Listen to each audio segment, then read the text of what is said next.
안녕하세요. 60대 초반 여자입니다. 30년 동안 공직에서 일하며 참 바쁘게 살아왔는데 은퇴하고 나니 이런 평화로운 일상이 정말 감사하게 느껴지더라고요. 요즘은 아침 일찍 일어나 동네 공원을 산책하며 하루를 시작해요. 공원의 나무들 사이로 새소리가 들리고 맑은 공기를 마시며 걷다 보면 마음도 편안해지고 하루가 참 기분 좋게 시작되더라고요. 산책을 마치고 나면 보통 동네 주민센터에 가서 요리 강의를 해요. 제가 요리를 좋아하게 된 건 꽤 오래전 일이에요. 젊었을 때부터 가족들에게 맛있는 음식을 만들어주는 게 제게는 큰 행복이었거든요. 은퇴 후에는 이걸 그냥 취미로만 두기보다 다른 분들과 나누고 싶어서 봉사활동을 시작했어요.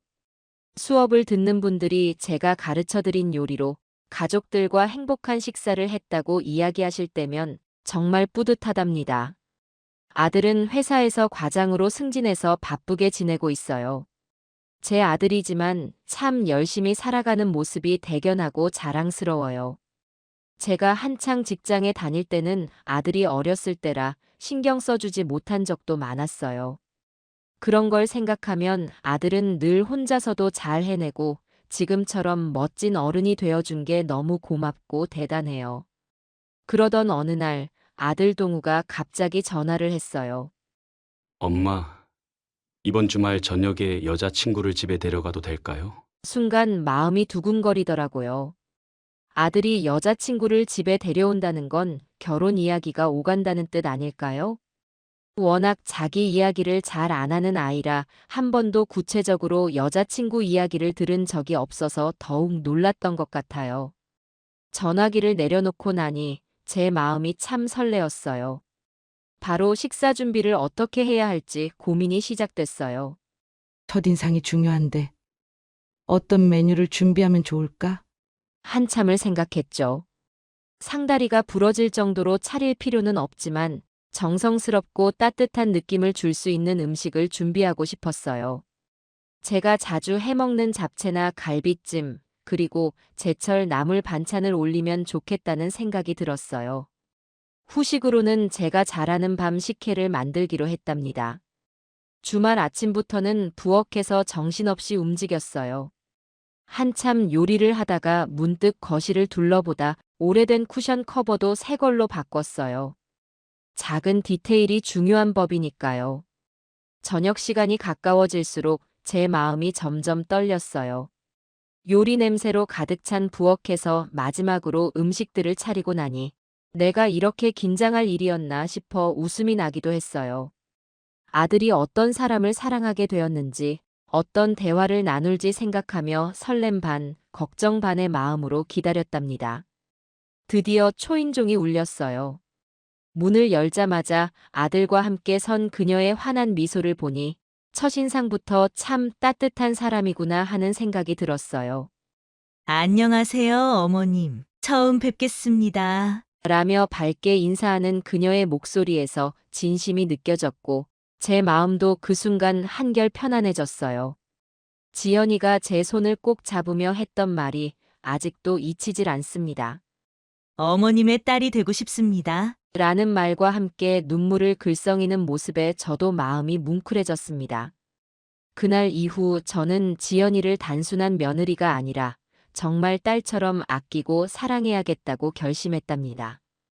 그 첫 만남 이후로 지연이는 우리 집에 자주 들르기 시작했습니다. 매주 금요일 퇴근 후에는 어김없이 우리 집에 찾아와 요리를 배워갔지요.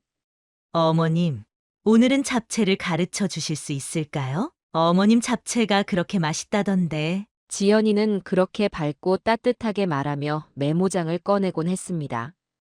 한 번은 갈비찜을 가르쳐 주었는데 레시피 하나하나를 꼼꼼히 적어가며 배우는 모습을 보고 저도 괜히 더 정성을 들여 가르쳐 주고 싶어지더군요. 지연이가 정말 사랑스럽게 느껴졌습니다. 요리를 배우면서 지연이는 그저 기술만 배우는 게 아니라 저와 이런저런 이야기를 나누며 점점 가까워졌습니다. 주말에는 아침 산책도 함께 다녔습니다.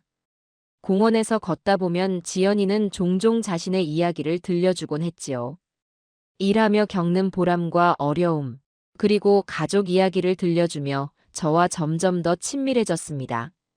어머님, 이렇게 공원에 나오니까 마음이 정말 편하네요. 어머님이랑 산책하는 시간이 제겐 힐링이에요. 그런 말을 들을 때마다 지연이와 함께 보내는 시간이 더없이 소중하게 느껴졌습니다. 결혼 준비 과정에서도 지연이는 한 번도 귀찮아하거나 힘든 내색을 보이지 않았습니다. 오히려 시어머니인 저의 의견을 먼저 물어보고 제가 바라는 것을 세심하게 배려하더군요.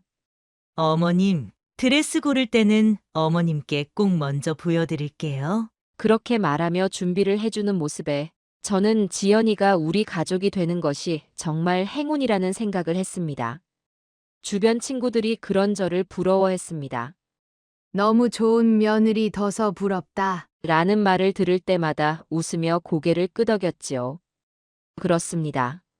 저는 정말 복을 받은 사람이었어요. 아들도 이제 곧 며느리가 될 지연이도 제게는 더없이 소중한 가족이니까요. 결혼식 준비가 끝나갈 무렵 지연이가 제게 이런 말을 했습니다.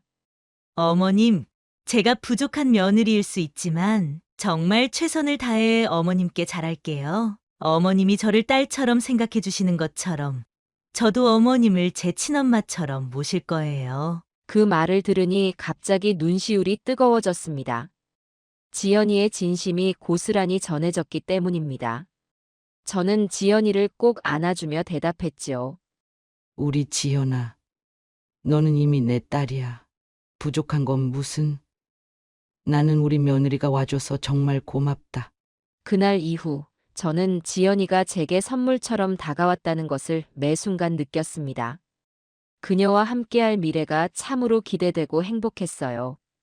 지연이와 동우의 결혼식은 정말 눈부신 봄날이었어요. 따뜻한 햇살 속에서 두 사람이 손을 맞잡고 서 있는 모습을 보니 제 마음도 몹시 행복했답니다.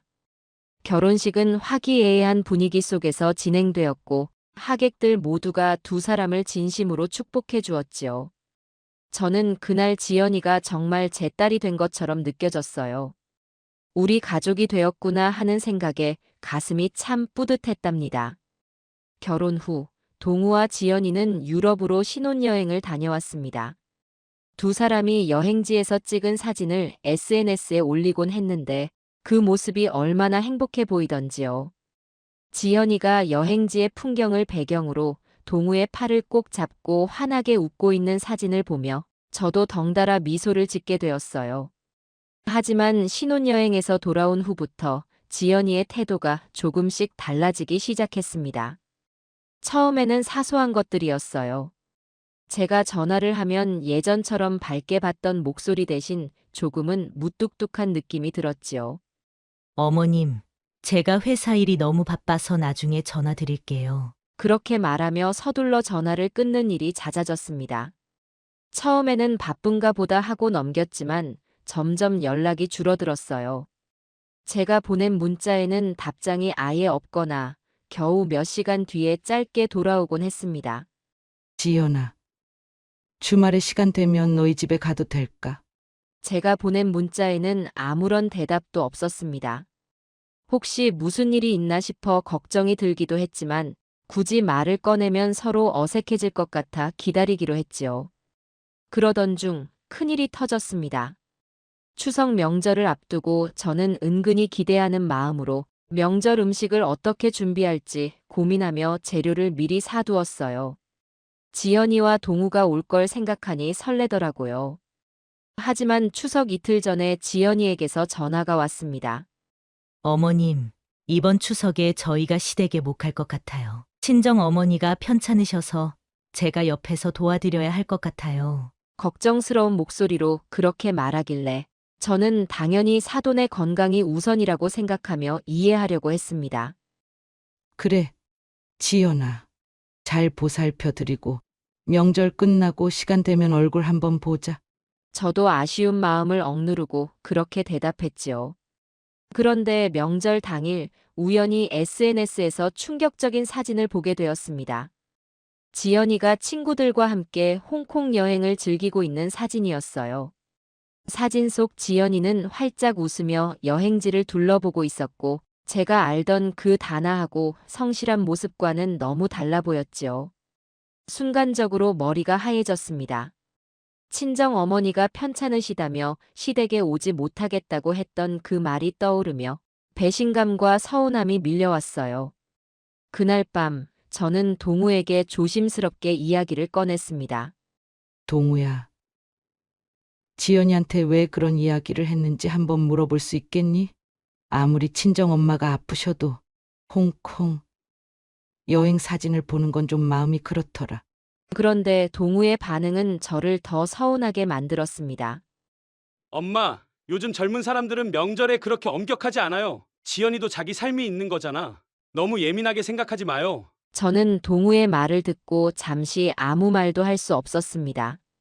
제 서운한 마음은 안중에도 없고 오히려 지연이의 편만 드는 아들의 태도에 큰 상처를 받았습니다. 그날 밤 저는 혼자 눈물을 참아가며 생각했습니다. 그래, 내가 너무 옛날 사람인 걸까? 요즘 세대는 이런 게 보통인가? 하지만 아무리 그렇게 스스로를 타일러도 제 마음은 쉽게 가라앉지 않았습니다. 결국 저는 제 서운함을 묵묵히 가슴에 담기로 했습니다. 아들의 행복을 위해서라면 제가 조금 참고 넘기는 것이 맞겠지요. 하지만 혼자 남은 거실에서 명절 음식을 바라보며 느낀 그 공허함은 쉽사리 잊히지 않았습니다. 창밖에선 매서운 겨울바람이 휘몰아치고 있었어요. 설날 아침, 저는 평소보다 일찍 잠에서 깨어났죠. 20년 동안 한 번도 거르지 않고 차례상을 준비하던 새벽 시간이었으니까요. 하지만 오늘은 조금 달랐어요. 혼자서 차리는 첫 차례상이었거든요. 냉장고를 열어보니 며칠 전부터 준비해둔 재료들이 가지런히 정리되어 있었답니다. 늘 하던 대로 꺼내 놓았는데 손이 자꾸만 멈칫거렸어요. 떡국 한 그릇을 끓이는데 이렇게 많은 재료가 필요할까 하는 생각이 들었거든요. 예전에는 아들 것까지 준비했었는데 이제는 혼자 먹을 양만 준비하면 되니까요.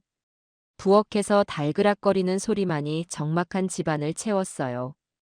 TV에선 설날 특집 프로그램이 한창이었지만 저의 귀엔 들리지 않는 것 같았죠.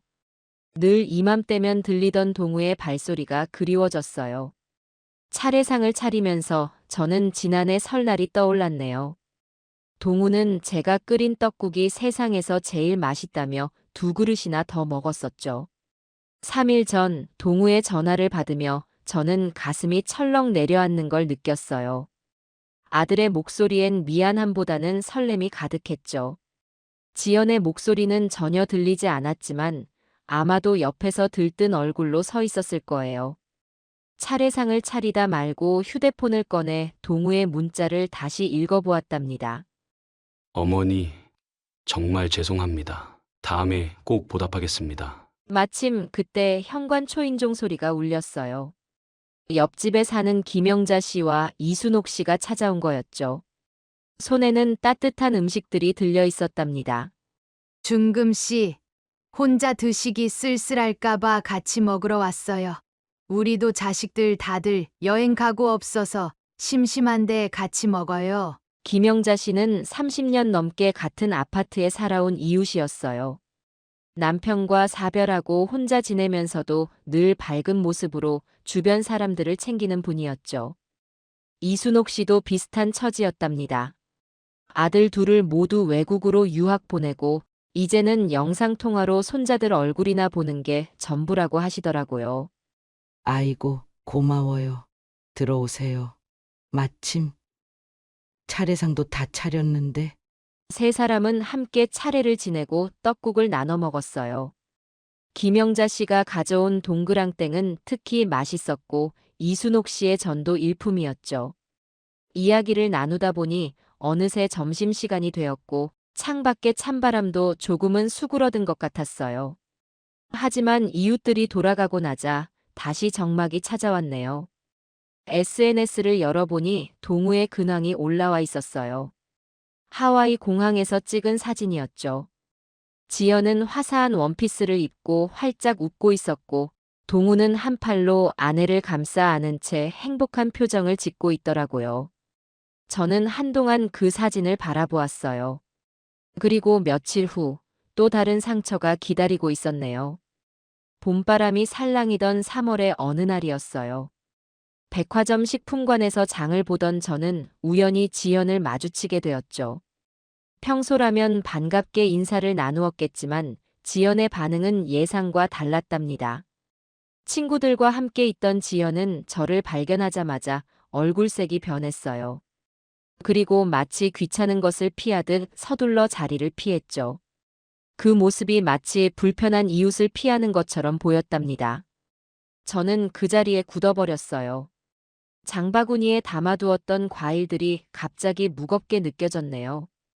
결혼식 날 꽃다발을 들고 눈물을 글썽이며 저의 딸이 되고 싶다고 했던 지연의 모습이 떠올랐어요.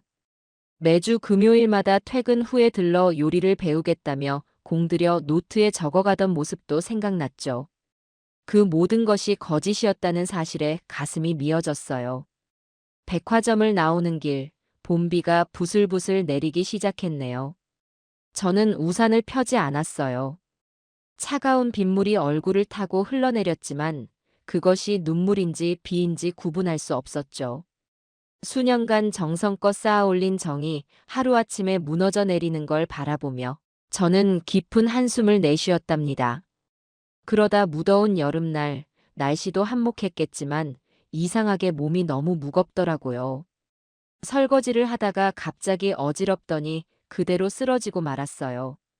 눈을 뜨니 병원이었고 옆에 김씨 아저씨가 앉아 계셨어요. 박 여사님, 정신 드세요. 제가 구급차 불렀어요. 아이고, 깜짝 놀랐습니다. 아이고, 김 아저씨 정말 감사해요. 아니, 어떻게 아셨어요? 부엌 창문 너머로 박 여사님 쓰러지는 걸 봤지 뭡니까? 급히 뛰어왔지요. 저는 가슴이 먹먹했어요. 혼자 살다 보니 이런 일이 생겨도 누가 알아줄까 걱정이 많았는데 김 아저씨가 계셔서 다행이었죠. 김 아저씨는 제게 이렇게 말하셨어요. 제가 동우한테 연락했어요. 어머니가 응급실에 가셨다고 했더니 뭐라 했더라? 회사 회식 있다고 못 온다고 하더라고요. 그 말을 듣는데 가슴이 철렁 내려앉았어요. 아이고, 그랬군요. 뭐 바빴겠죠. 그렇겠죠. 제가 애써 괜찮은 척 대답했지만 속으로는 너무 서운했어요. 아니, 엄마가 병원에 실려갔는데 회식이 무슨 의미일까 싶었거든요. 병원에서의 3일은 참 길고 외로웠어요. 하지만 제 곁에 있어준 건 가족이 아니라 이웃들이었어요. 김 아저씨는 매일같이 병문안을 오셨고 다른 이웃들도 돌아가며 죽이나 반찬을 챙겨 오셨어요. 입맛 없으셔도 이 죽은 좀 드셔야 해요. 기운 나야 합니다. 아이고, 너무 고맙습니다. 이렇게까지 신경 써주시고. 저는 눈물이 핑 돌았어요. 가족이 아니라 이웃들에게 이런 정성을 받으니 감사한 만큼 서글픈 마음도 들더라고요. 병실에서 조용히 누워 있다 보니 여러 생각이 들었어요. 아들에게 너무 의지하려 했던 걸까? 아니면 내가 잘못한 게 있었던 걸까? 그렇지만 아무리 돌아봐도 제가 동우와 지연에게 그렇게 나쁘게 한 기억은 없었어요. 그저 가족으로서 더 가까워지고 싶었던 마음뿐이었죠. 그런데도 이런 대접을 받으니 마음 한구석이 공허해지더라고요. 퇴원하고 나서도 계속 생각했어요. 이렇게 계속 서운해하면서 아들과 며느리를 기다리기만 할 필요가 있을까? 아니, 이제는 내가 구차하게 매달리지 말아야겠다고 결심했어요. 그럼에도 마지막으로 한 번만 내 진심을 전하고 싶었어요. 그래서 아들 내외를 찾아가 보기로 했습니다.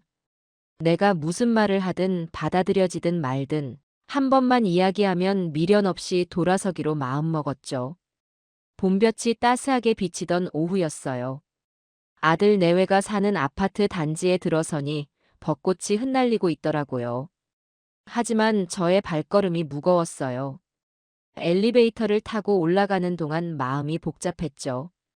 그동안 수십 번 전화를 했지만 지연이는 회사가 바빠서요. 친정에 가야 해서요. 약속이 있어서요. 라고 하며 만남을 피해왔으니까요. 더는 참을 수가 없어서 기습 방문을 결심했답니다. 초인종을 누르고 한참을 기다려서야 현관문이 열렸어요. 지연이는 파자마 차림에 화장기 없는 얼굴로 서 있었는데 저를 보자마자 인상을 찌푸리더군요. 어머님, 갑자기 오시면 어떡해요? 미리 연락이라도 하시지. 라고 하며 짜증 섞인 한숨을 내쉬었죠. 현관에 들어서니 거실은 난장판이었어요. 소파에는 빨래감이 산처럼 쌓여 있고 바닥에는 택배 박스며 신발이며 온갖 잡동사니가 어지럽게 널려 있었죠.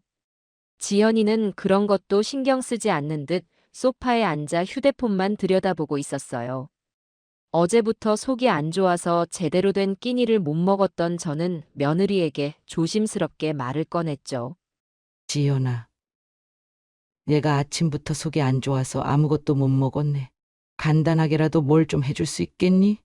지연이는 휴대폰에서 눈을 떼지도 않은 채 대답했어요. 저도 방금 일어났거든요. 냉장고에 뭐가 있는지도 모르겠어요. 그러더니 이내 짜증 섞인 목소리로 덧붙였죠. 어머님도 손발 멀쩡하시잖아요. 저희 집 부엌에서 직접 하시면 되죠? 그 말을 듣는 순간 가슴이 철렁 내려앉았어요. 결혼 전 지연이는 얼마나 상냥하고 공손했었는지 모른답니다. 매주 찾아와서는 어머님, 제가 설거지 할게요. 어머님, 반찬 만드는 거 가르쳐 주세요. 라고 하며 애교도 부리고 응석도 부렸었죠. 그런데 지금은 어떤가요? 시어머니가 배가 고프다는데 끼니를 굶었다는데 차려주기는커녕 저렇게 퉁명스러운 말만 내뱉고 있잖아요. 그제서야 깨달았죠. 결혼 전에 그 다정다감하고 사려 깊었던 며느리는 이제 없다는 걸 말이에요. 지연아, 내가 이렇게 찾아온 것은 너랑 이야기도 나누고 싶고 같이 밥도 먹으면서 얘기하고 싶어서 그런 건데. 목소리가 떨렸어요. 하지만 지연은 여전히 시큰둥한 반응이었죠. 지연의 눈은 휴대폰 화면에서 떨어질 줄 몰랐어요. 순간 화가 치밀었죠. 지연아, 얘가 지금 너한테 무슨 큰 부탁을 하는 것도 아니잖니? 시어머니가 배가 고프다는데 밥 한 끼 차려주는 게 그렇게 어려운 일이야? 그제서야 지연이가 휴대폰을 내려놓았어요. 하지만 그 애의 표정은 더욱 차가워졌죠. 어머님, 저희 세대는 그런 거 안 해요. 시어머니한테 매일 밥 해드리고 수발 들고. 그런 거 이제 옛날 말씀이에요. 저도 제 생활이 있다고요. 그래, 너 생활이 있지. 하긴 내가 잘못 찾아왔구나. 목소리가 떨렸어요. 서러움에 목이 메었지만 더는 눈물을 보이고 싶지 않았죠. 이때 지연이의 휴대폰이 울렸어요. 친구와의 통화 내용이 내 귀에 들려왔죠. 지금 시어머님이 갑자기 오셨어. 그냥 시부모님들 다들 그렇잖아. 왜 이렇게 오시나 몰라. 더는 듣고 있을 수가 없었어요. 조용히 현관으로 향했죠.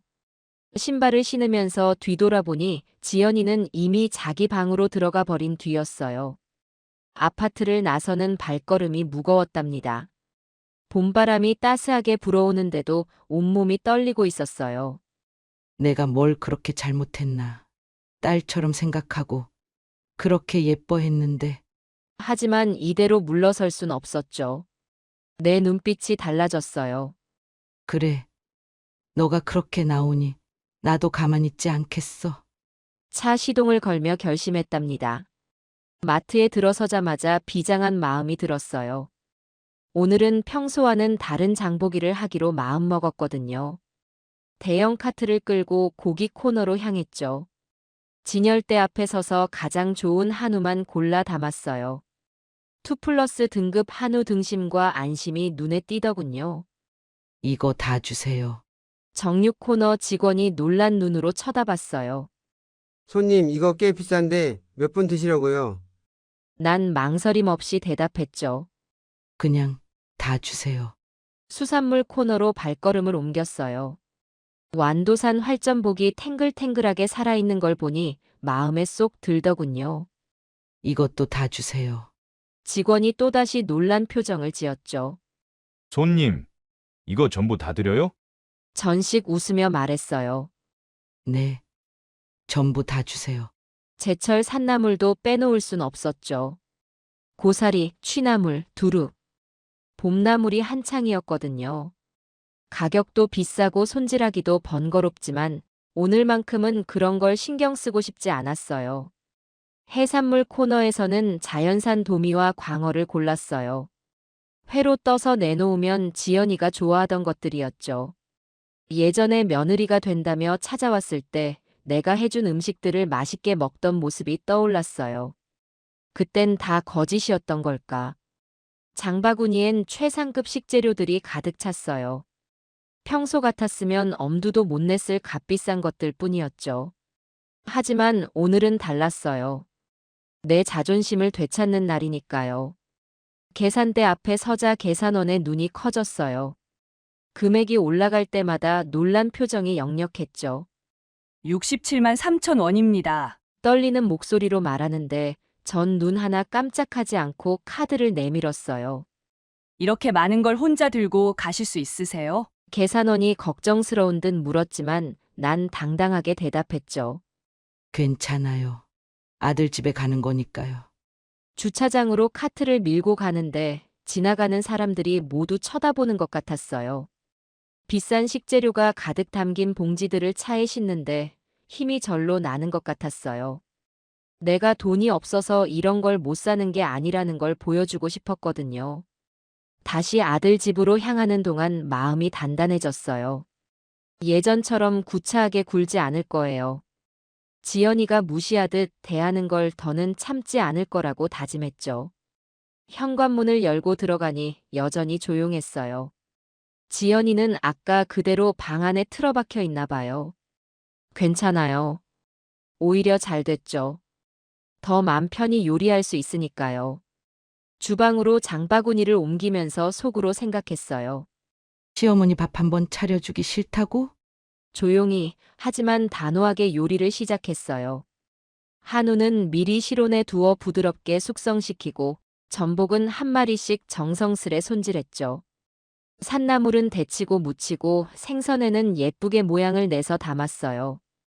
2시간 동안 주방에서 요리를 하는데 지연이는 끝내 방에서 나오지 않더군요. 아마도 친구들과 통화하느라 바쁜가 봐요. 괜찮아요. 곧 동우가 퇴근하고 돌아올 테니까요. 상다리가 휘어질 정도로 음식을 차렸어요. 한우구이, 전복 쭈꾸미, 모듬회, 봄나물, 갈비탕. 내가 할 수 있는 최고의 음식들을 준비했죠. 식탁 위는 마치 고급 한정식 집 같았어요. 음식 냄새가 집안 가득 퍼졌는데도 지연이는 방문을 열지 않았어요. 괜찮아요. 안 나오면 내가 그 문을 두드릴 거니까요. 하지만 그건 동우가 들어온 다음에 내 아들이 보는 앞에서 지연이에게 똑같이 대접해 줄 거예요. 요리를 마무리하면서 속으로 다짐했어요. 밥을 직접 차려 먹으라고? 그래, 너 말대로 하자. 너가 원하는 대로 해주마. 이제 곧 동우가 퇴근할 시간이에요. 마지막으로 젓가락 위치를 가지런히 정리하면서 입가에 미소가 번졌어요. 오늘 저녁 식사가 정말 기대되더군요. 저녁 7시가 되어갈 무렵이었어요. 현관 밖에서 익숙한 발소리가 들리더군요. 동우가 돌아오는 소리였죠. 심장이 쿵쾅거렸어요. 기다렸던 순간이 드디어 온 거예요. 현관문이 열리면서 동우의 목소리가 들렸어요. 와, 이게 무슨 냄새지? 엄마가 오셨네. 반가워하는 아들의 목소리에 가슴이 찡했죠. 평소처럼 달려와 안기는 모습을 보니 눈시울이 붉어지더군요. 엄마, 이게 다 뭐예요? 무슨 날이에요? 동우가 식탁 위에 가득 차려진 음식들을 보며 눈을 동그랗게 떴어요. 한우구이, 전복 요리, 생선회. 평소 동우가 좋아하는 음식들이 가득했거든요. 그냥 엄마가 우리 아들 보고 싶어서. 내 말을 들은 동우가 환하게 웃으며 말했어요. 역시 우리 엄마가 최고예요. 이렇게 맛있는 걸 누가 해주겠어요. 아, 근데 지연이는 어디 있어요? 마치 기다렸다는 듯 방문이 살짝 열렸어요. 지연이가 음식 냄새를 맡고 나오는 거였죠. 아까까지만 해도 문도 안 열더니 이제야 슬그머니 나오는군요. 밥 달라고 했을 땐 쌩하니 무시하더니 이제 와서 먹을 건 먹고 싶은가 봐요. 식탁 쪽으로 다가오는 지연이의 모습을 보니 아까의 일이 떠올랐어요. 손발 멀쩡하시니까 직접 하세요. 라고 했던 그 차가운 목소리. 시어머니를 귀찮게 하는 존재로만 여기던 그 태도. 내 눈빛이 차가워지는 걸 느꼈어요. 동우는 신이 나서 저녁 식사 준비를 도와주겠다며 분주히 움직였어요. 엄마, 저 그릇 좀 가져다 드릴게요. 아, 이건 뭐예요? 전복이에요. 와, 비싼 건데. 지연이는 마치 아무 일도 없었다는 듯 식탁 의자에 앉으려고 하더군요. 얼마 전까지 시어머니를 무시하던 그 모습은 온데간데 없고 이제는 맛있는 음식 앞에서 굶주린 사람처럼 군다니. 순간 이상한 감정이 복받쳐 올랐어요. 분노, 아니면 서운함, 아니면 통쾌함. 그건 잘 모르겠어요. 다만 한 가지는 분명했죠. 이제 내 차례라는 거요. 동우야, 이리 와서 앉으렴.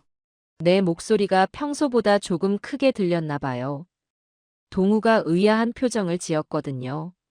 하지만 괜찮아요. 이제부터가 진짜 시작이니까요. 지연이도 의자에 앉으려는 찰나였어요. 손으로 젓가락을 집으려는 그 순간, 내가 그토록 기다리던 순간이 온 거죠. 드디어 내 차례예요. 내가 아까 받은 대접을 그대로 돌려줄 차례. 이제 더는 물러서지 않을 거예요.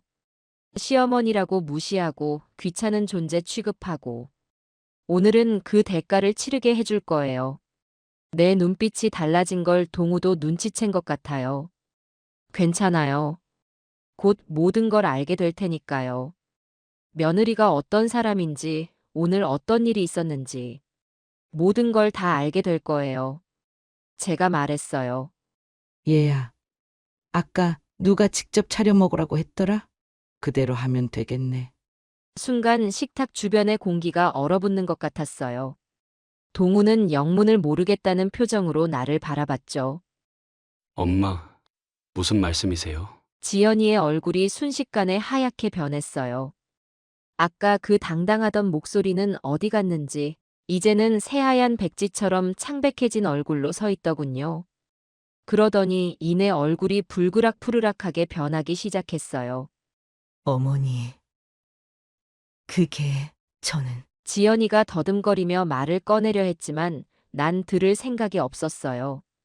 아까처럼 똑같이 차갑게 대해주고 싶었거든요. 아까는 시어머니 보고 손발 멀쩡하다며 직접 밥 차려 먹으라더니 이제는 왜 남이 차린 밥상에 앉으려고 해? 뭐 말대로 하면 되잖아. 직접 차려 먹어. 동우가 어리둥절한 표정으로 지연이를 바라봤어요. 여보, 어머니한테 그런 말을 했어? 지연이의 입술이 파르르 떨렸어요. 방금 전까지 맛있는 음식 냄새에 군침을 삼키던 모습은 온데간데 없고 이제는 마치 얼음 조각상처럼 굳어버렸더군요. 나는 지연이가 뭐라고 변명하려 했지만 목소리가 나오지 않는 듯 했어요. 그러더니 갑자기 돌아서서 방으로 뛰어들어가 버렸죠. 쾅 하고 방문이 닫히는 소리가 집안을 울렸어요. 동우가 나를 바라봤어요. 엄마, 무슨 일이 있었던 거예요? 아니, 아까 내가 밥 한 끼 달라고 했더니 네 와이프가 그러더라. 시어머니가 손발 멀쩡한데 왜 남한테 밥을 차려달라고 하냐고. 그래서 내가 네 와이프 말대로 해주는 거야. 동우의 얼굴이 굳어졌어요. 아들이 이런 표정을 짓는 걸 보니 마음이 아팠지만 오늘만큼은 꼭 알려주고 싶었어요. 내가 얼마나 서러웠는지, 며느리가 평소에 어떻게 굴었는지. 밥 먹자. 동우야, 다 식기 전에. 내 목소리가 살짝 떨렸나 봐요. 동우가 안타까운 눈빛으로 나를 바라봤거든요.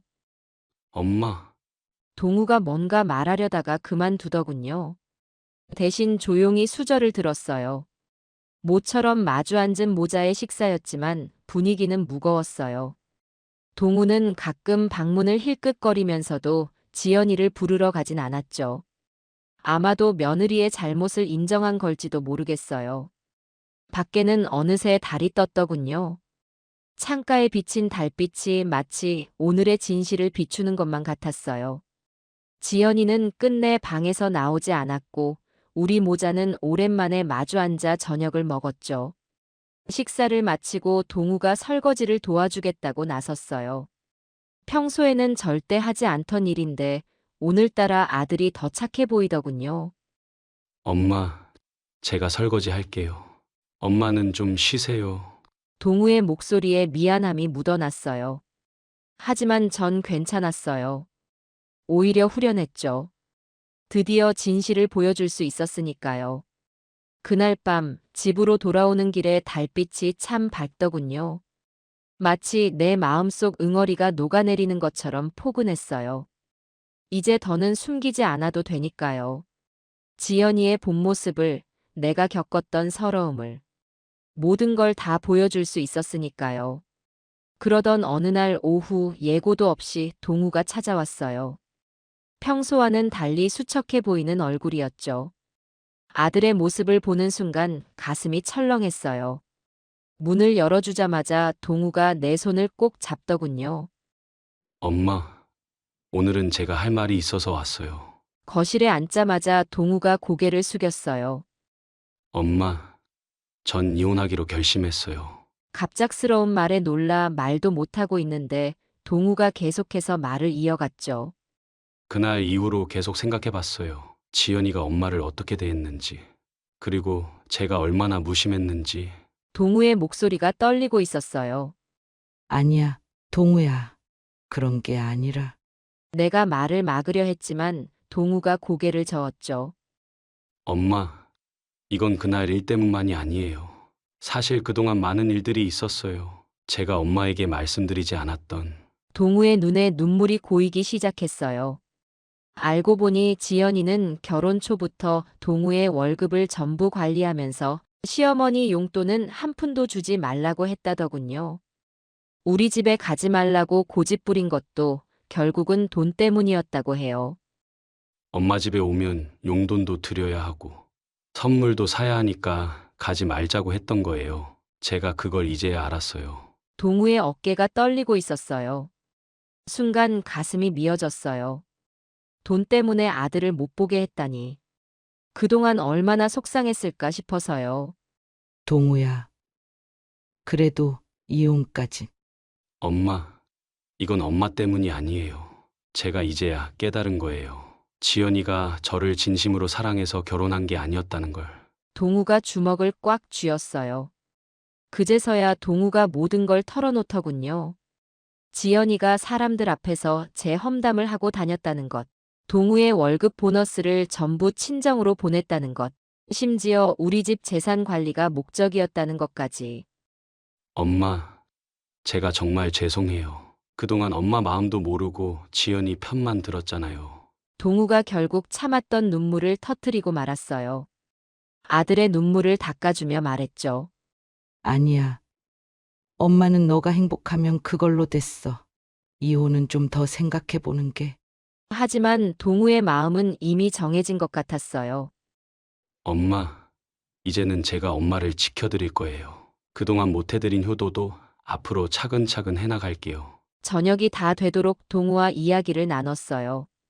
어릴 적 이야기도 하고 아버지 생각도 나누고 오랜만에 마주 앉아 진심을 나누는 시간이었죠. 엄마, 저 힘들 때마다 생각났어요. 제가 대학 합격했을 때 엄마가 울면서 안아주시던 거. 첫 월급 받아서 엄마 모시고 갔던 식당. 그런데 결혼하고 나서는 그런 것들을 잊고 살았네요. 집에 돌아가는 동우의 뒷모습을 보며 생각했어요. 내 아들이 이제야 진짜 어른이 된 것 같다고요. 때론 아픔을 통해서 사람이 성장하나 봐요. 그날 밤 달빛은 또 어제처럼 밝았어요. 하지만 어제와는 다른 마음이 들더군요. 이제는 진정한 치유가 시작된 것 같았거든요. 우리 모자의 새로운 시작이. 이혼 후 동우가 정말 달라졌어요. 예전에는 명절에도 얼굴 보기 힘들었는데 이제는 주말마다 찾아와요. 한 번은 제가 물었죠. 동우야, 너 왜 이렇게 자주 와? 젊은 사람이 할 일도 많을 텐데.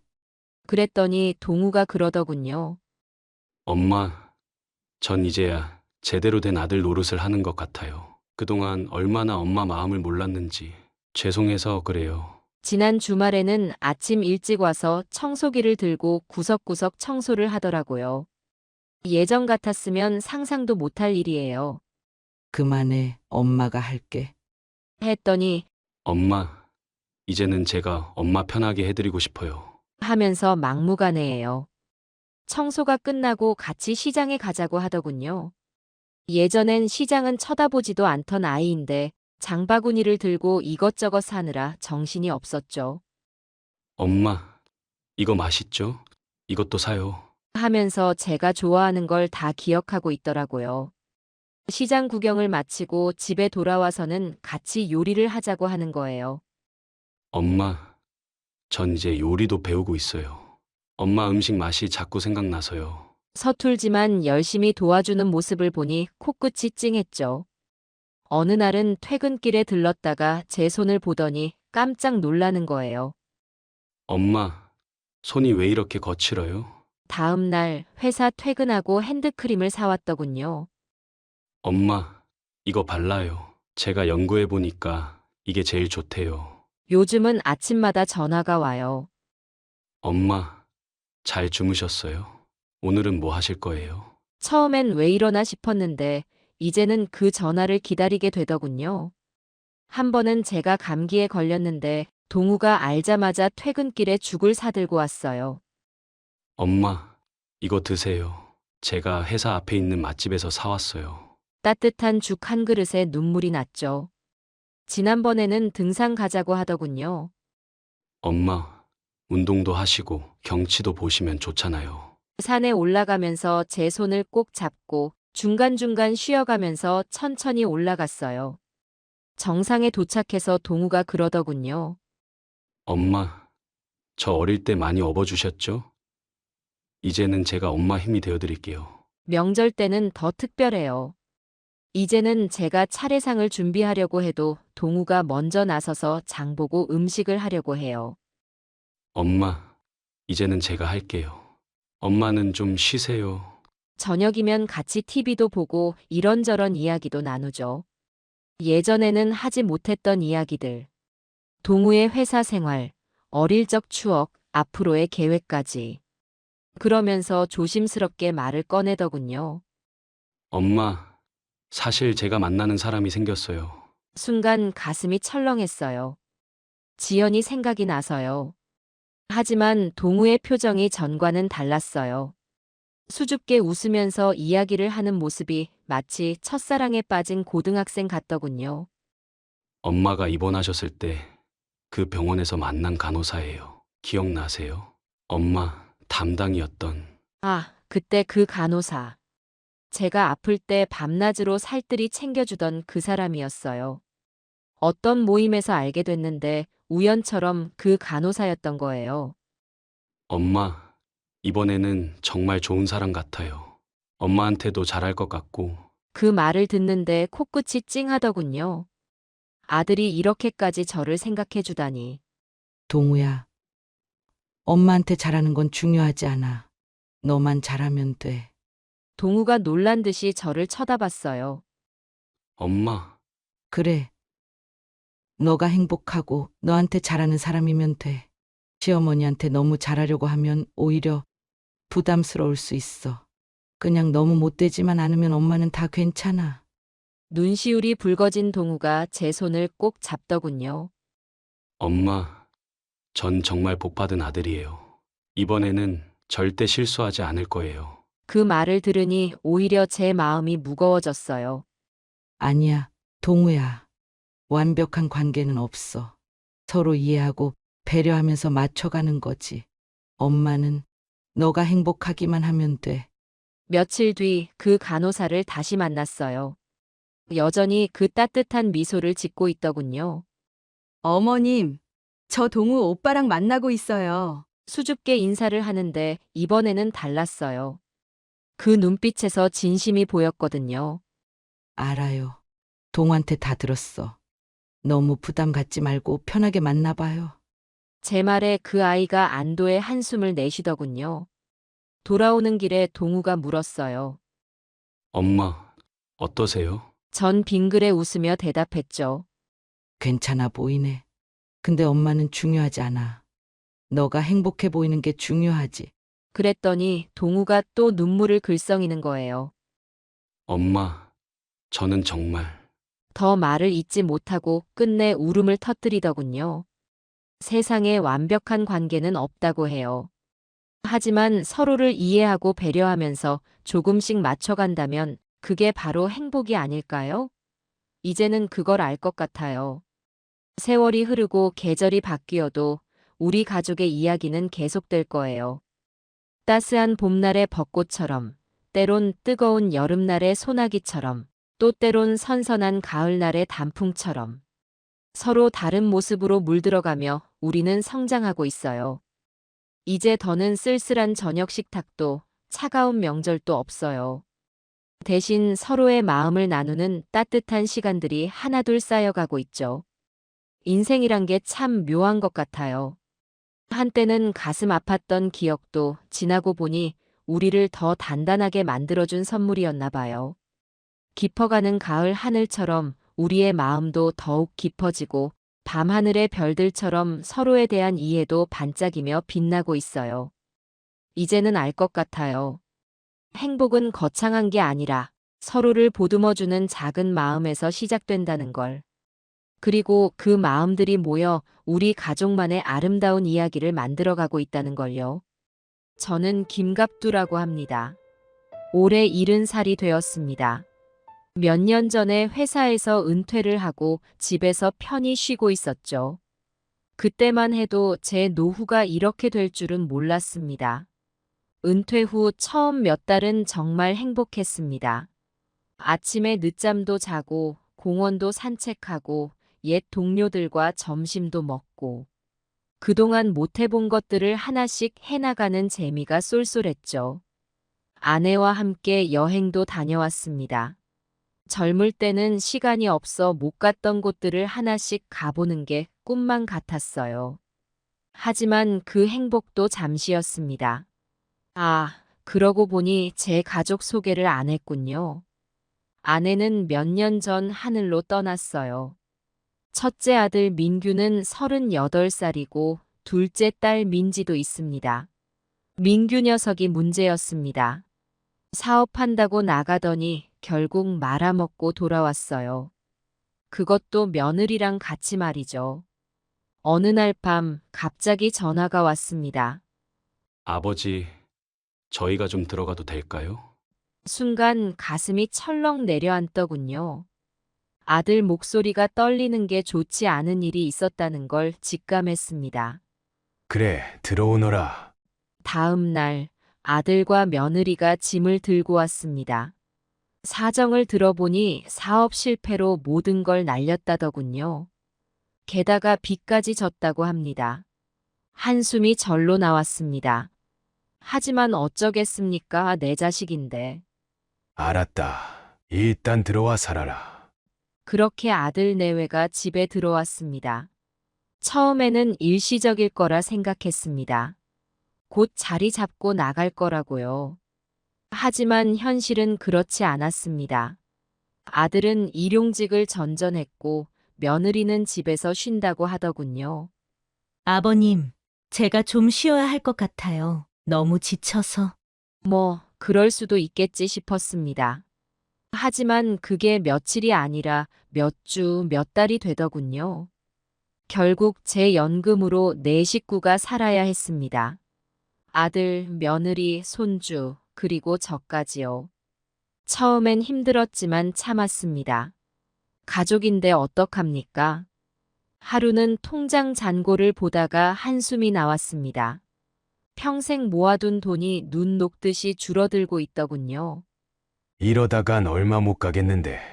그래도 희망을 놓지 않았습니다.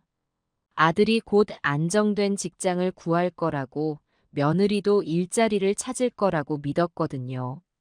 하지만 시간이 지날수록 그런 희망은 점점 옅어져 갔습니다. 대신 며느리의 행동이 점점 더 못마땅해졌죠. 처음에는 사소한 것들이었습니다.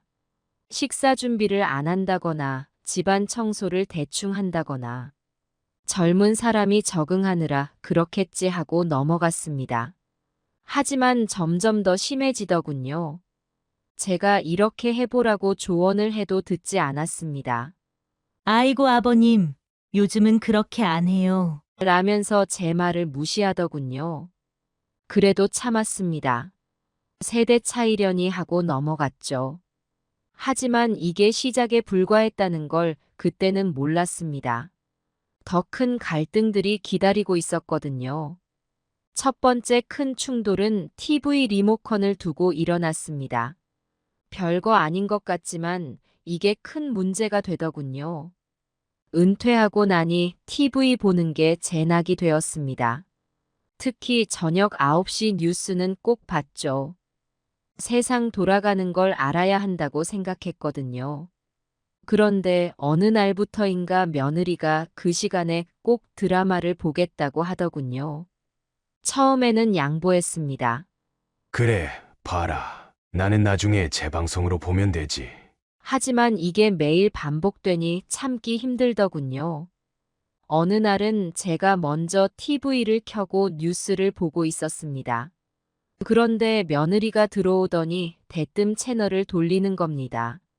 아버님, 제가 보는 드라마 시간이에요. 순간 화가 났지만 참았습니다. 그래, 봐라. 하고 일어나려는데 며느리가 한마디 하더군요. 아이고, 뉴스는 뭘 그렇게 매일 보세요? 재미도 없는 걸. 그 말에 꽂혔습니다. 재미. 뉴스를 재미로 보나? 속으로 따지고 싶었지만 겉으로는 아무 말 안 했습니다. 방으로 들어가 라디오로 뉴스를 들었죠. 하지만 마음 한구석이 불편했습니다. 내가 왜 내 집에서 양보를 해야 하지? 그 생각이 꼬리에 꼬리를 물고 이어졌습니다. 다음 날 또다시 9시가 되었습니다. 이번에는 제가 먼저 리모컨을 잡고 뉴스를 틀었습니다. 며느리가 들어오더니 눈치를 보더군요. 아버님, 오늘도 뉴스 보세요? 그래, 오늘은 내가 좀 보마. 며느리의 표정이 좋지 않았습니다. 그래도 꾹 참고 옆에 앉더군요. 뉴스를 보는 내내 며느리가 한숨을 쉬었습니다. 듣기 싫었지만 모른 척했습니다. 뉴스가 끝나자 며느리가 벌떡 일어나 방으로 들어가 버리더군요. 다음 날부터 며느리는 아예 거실에 나오지 않았습니다. 방에서 핸드폰으로 드라마를 본다고 하더군요. 한편으로는 마음이 편했지만 또 한편으로는 찜찜했습니다. 이게 맞나? 이러다 가족 사이가 더 벌어지는 거 아닌가? 고민 끝에 며느리에게 말을 걸었습니다. 야야, 우리 서로 양보하면서 보는 게 어떠니? 하루는 내가 보고 싶은 걸 보고, 하루는 너가 보고 싶은 걸 보고. 며느리는 잠시 생각하더니 마지못해 고개를 끄덕였습니다. 알겠습니다. 그렇게 타협을 받지만 찜찜한 기분은 가시지 않았습니다. 왜 내가 이렇게까지 해야 하나 싶었거든요. 이게 첫 번째 큰 갈등이었습니다. 작은 리모컨 하나로 시작된 갈등이 점점 커져갔죠. 며느리는 제가 TV를 보는 날이면 아예 방에서 나오지 않았고, 저는 며느리가 TV를 보는 날이면 일부러 늦게 들어왔습니다. 가족이 함께 TV를 보며 웃고 떠들던 예전 모습은 온데간데 없이 사라졌죠. 여러분은 어떻게 생각하세요? 제가 너무 완고했을까요? 아니면 며느리가 예의가 없었을까요? 지금 생각해보면 둘 다 조금씩 잘못이 있었던 것 같습니다. 하지만 그때는 그걸 깨닫지 못했죠. 서로 조금만 더 이해하고 배려했다면 어땠을까요? 지금 와서 생각해보니 그저 아쉬울 뿐입니다. 이 사건 이후로 며느리와 저의 관계는 점점 서먹해져 갔습니다. 식사 시간에도 대화가 줄어들었고, 지나가다 마주쳐도 어색한 미소만 지을 뿐이었죠. 아들은 이런 상황을 눈치챘는지 어쩔 줄 몰라 했습니다.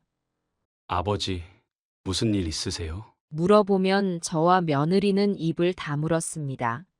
아니다. 별일 아니야. 이렇게 말하곤 했죠.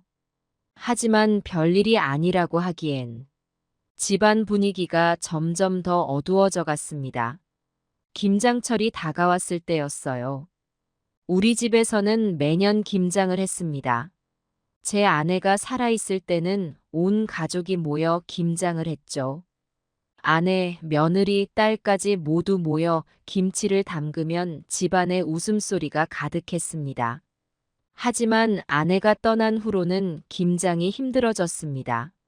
이웃들이 나눠주기도 했는데 올해는 김장을 하기로 생각했습니다. 올해는 며느리와 함께 하면 되겠지 하고 생각했죠. 아들은 일을 나가고 없으니 며느리라도 도와줘야 할 거 아닙니까? 그래서 며느리에게 부탁했습니다. 얘야, 이번 주말에 김장할 건데 좀 도와줄 수 있겠니? 그랬더니 며느리가 뭐라고 하는 줄 아세요? 아이고, 아버님. 제가 요즘 허리가 아파서요. 김장은 무리예요. 순간 할 말을 잃었습니다. 허리가 아프다고. 그동안 집에서 쉬고 있었으면서. 속으로는 화가 났지만 겉으로는 태연한 척했습니다.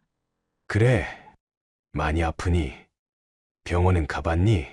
아니요. 괜찮아요. 좀 쉬면 나아질 거예요. 쉬면 나아진다면서 김장은 왜 못하는 거지? 하는 생각이 들었습니다. 하지만 더 이상 뭐라고 하지 않았습니다. 결국 저 혼자 김장을 하기로 했습니다. 평생 혼자 김장을 해본 적 없는 제가 말이죠. 인터넷으로 김장하는 법을 찾아보고 재료도 직접 사러 다녔습니다. 배추를 절이고 양념을 만들고 김치를 버무리는 일. 하나하나가 다 낯설고 어려웠습니다. 손이 배추 속을 비비다 보니 금세 아파오더군요. 하지만 포기할 수는 없었습니다. 겨우내 먹을 김치인데 어떻게 안 담그겠습니까? 그렇게 며칠을 고생하며 김장을 했습니다. 힘들고 지치고 또 지쳤습니다. 그런데 더 서러운 건 따로 있었습니다. 이웃집 할머니들이 지나가다 절 보고는 한숨을 쉬더군요. 갑두 씨, 왜 혼자 하세요? 며느리는요? 그 말에 가슴이 아팠습니다.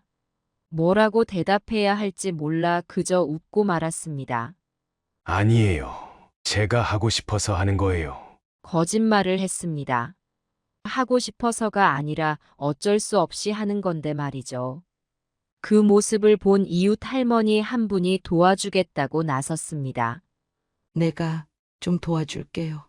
혼자 하기 힘들잖아요. 고마웠지만 한편으로는 더 서러웠습니다. 남의 집 할머니는 와서 도와주는데 우리 며느리는 방에서 나오지도 않으니 말입니다. 그렇게 며칠을 고생해서 겨우 김장을 마쳤습니다. 김치통을 들고 집에 들어오는데 며느리가 나오더군요. 아버님, 김장 다 하셨어요? 응, 다 했다. 아이고, 고생 많으셨어요. 제가 허리가 아파서 도와드리지 못해 죄송해요.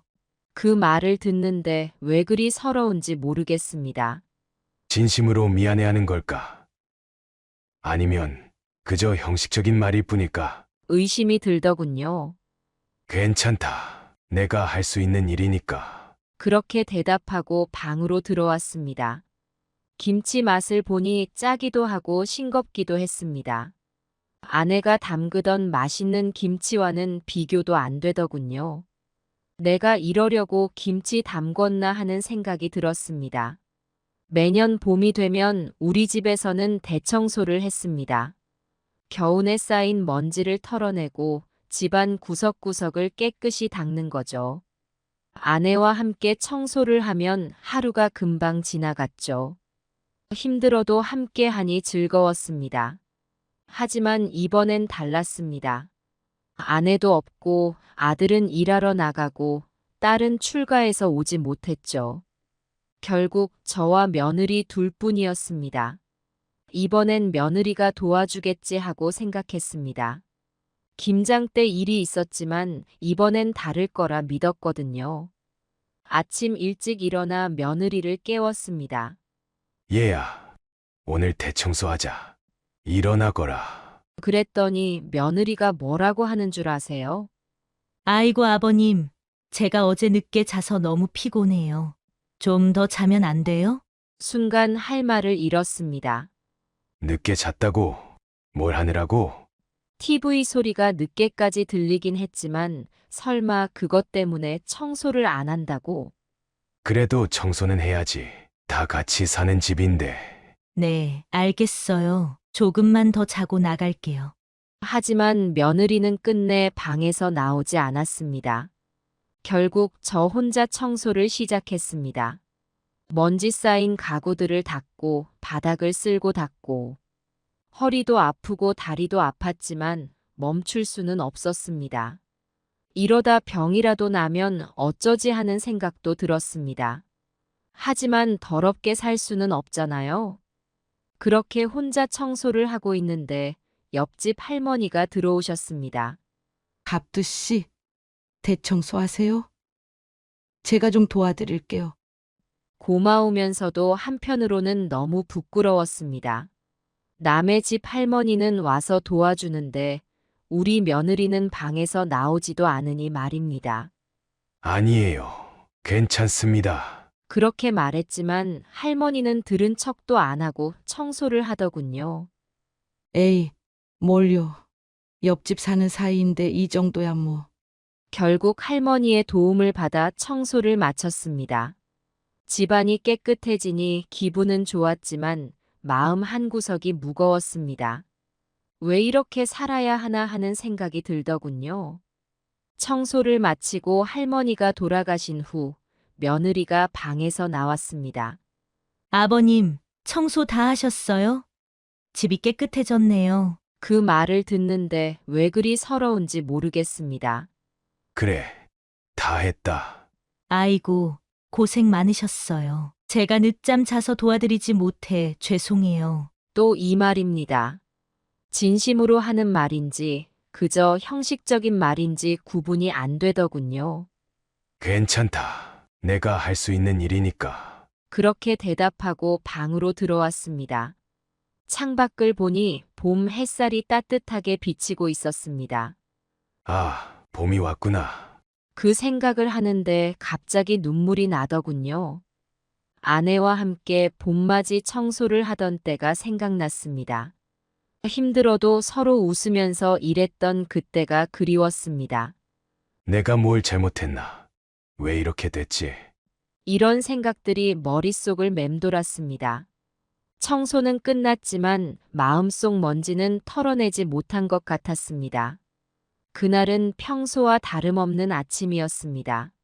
창밖으로 따스한 봄 햇살이 들어오고 있었죠. 하지만 제 몸 상태는 최악이었습니다. 전날 밤 마당에 잡초를 뽑다가 허리를 삐끗했거든요. 잠자리에 들 때부터 통증이 심했습니다. 아침이 되면 나아지겠지 하고 생각했는데 오히려 더 심해졌더군요. 힘겹게 눈을 떴지만 몸을 일으킬 수가 없었습니다. 조금만 움직여도 허리가 아작나는 통증이 왔습니다. 식은땀이 온몸을 적셨습니다. 이러다간 큰일 나겠구나 싶었습니다. 병원에 가봐야 할 것 같았지만 그러려면 일단 아침 식사라도 해야 했죠. 하지만 부엌까지 가는 게 불가능해 보였습니다. 고민 끝에 며느리를 부르기로 했습니다. 평소에는 절대 하지 않았을 일이지만 지금은 비상 상황이라고 생각했거든요. 며느리, 잠깐 좀 와줄 수 있니? 잠시 후 며느리가 방문을 열었습니다. 네, 아버님. 무슨 일이세요? 미안하구나. 어제 허리를 다쳐서 그러는데 오늘 아침 밥을 좀 차려줄 수 있겠니? 내가 움직이기가 힘들어서 말이야. 며느리의 표정이 순간 굳어지는 것을 보았습니다. 그 모습에 불안감이 스쳤지만 설마 하는 생각에 애써 무시했습니다. 하지만 며느리의 대답은 제 예상을 완전히 벗어났습니다. 아이고, 아버님. 저도 지금 바쁜데 귀찮으니까 라면이나 끓여 드세요. 순간 귀를 의심했습니다. 제가 잘못 들은 건가 싶어 다시 물었습니다. 뭐라고? 내가 지금 움직일 수가 없다고 했잖니? 아버님, 저도 힘들어요. 이렇게 갑자기 시키시면 어떡해요? 라면 정도는 직접 끓이실 수 있잖아요. 그 말을 듣는 순간 지난 몇 년간 참아왔던 모든 감정이 폭발하기 시작했습니다. 그 말을 듣는 순간 지난 몇 년간 참아왔던 모든 감정이 폭발하기 시작했습니다. 라면이라고?